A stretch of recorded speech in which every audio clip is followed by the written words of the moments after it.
Au niveau de la forme, il y a 3 éléments fondamentaux à prendre en considération quand on prend la parole en public. Le premier élément, ce sont les mots.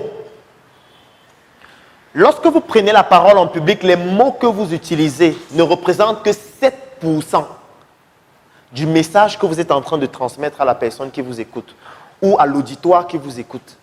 C'est bizarre, n'est-ce pas? Alors qu'il y a certains qui retiennent les mots à la maison.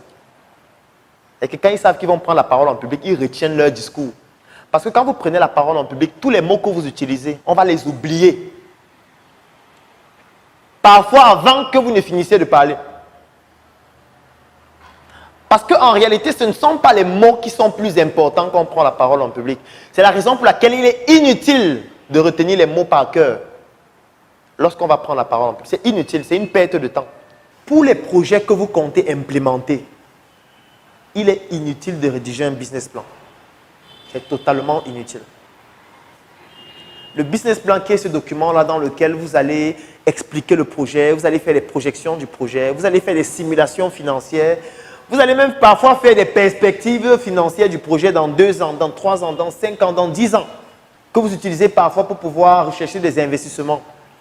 À l'échelle où vous êtes actuellement, il n'est pas nécessaire de rédiger ce document. Ce document se rédige uniquement lorsqu'on veut ouvrir une entreprise. Et je vais vous donner la différence entre une entreprise et une start-up tout à l'heure lorsque je vais expliquer l'équation entrepreneuriale. L'équation entrepreneuriale, c'est une équation qui permet de pouvoir implémenter un projet. C'est une équation à 3 inconnus de type X égale à Y plus Z. La première chose à expliquer pour comprendre l'équation entrepreneuriale, c'est que avant l'équation entrepreneuriale, on a ce qu'on appelle une idée. Et après l'équation entrepreneuriale, on a ce qu'on appelle un projet. Ça signifie que lorsqu'on n'a pas encore commencé la résolution de l'équation entrepreneuriale, on parle d'idée. Lorsqu'on a commencé la résolution de cette équation, on parle de projet. Les tests du sourire, avant qu'on vous recrute. C'est-à-dire que quand on vous recrute dans l'entreprise, vous avez 1 mois d'exercice du sourire. Donc vous arrivez le matin. Pendant 30 minutes, vous devez sourire seulement. Donc vous souriez, on dit non, tu ne souris pas bien, souris. Tu souris, on dit non. Les dents ne sont pas bien visibles, souris. La contracture des mâchoires n'est pas encore très bonne, souris. Les paupières ne se contractent pas de façon harmonieuse, souris. Tu fais comme ça pendant 1 mois. Ce qui fait que quand un patient ou un client vient devant toi, même quand il est fâché, tu souris. En fait, tu as tellement souri que le sourire devient la forme de ton visage. Je vais vous prendre un exemple. Voici peut-être quelqu'un qui vient de m'écrire, mais devant son nom, vous allez voir un code SW63. SW, ça signifie statut WhatsApp 63, ça veut dire qu'il s'est inscrit le 63e jour, après le jour où j'ai commencé mes chroniques. Ça, c'est un code qui me permet de reconnaître la personne.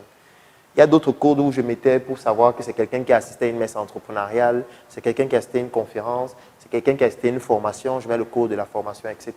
Je vais me concentrer uniquement sur cette partie-ci, parce que pour votre projet, c'est ce qui est plus important. En fait, si on observe bien, que ce soit à l'hôpital, que ce soit au labo, que ce soit à la pharmacie, pratiquement tout ce qu'on utilise au quotidien pour prendre en charge les patients est importé. Pratiquement tout. C'est-à-dire qu'on parte de l'hôpital jusqu'à la pharmacie, en commençant même par la faculté. Tout ce qu'on utilise au quotidien comme produit, comme service, comme consommable, en général, c'est importé. Alors, en ce qui concerne l'industrie pharmaceutique, déjà, ce qu'il faut savoir, c'est que l'industrie pharmaceutique, c'est une industrie qui aujourd'hui représente beaucoup de milliards. C'est la 6e industrie au monde à ce jour.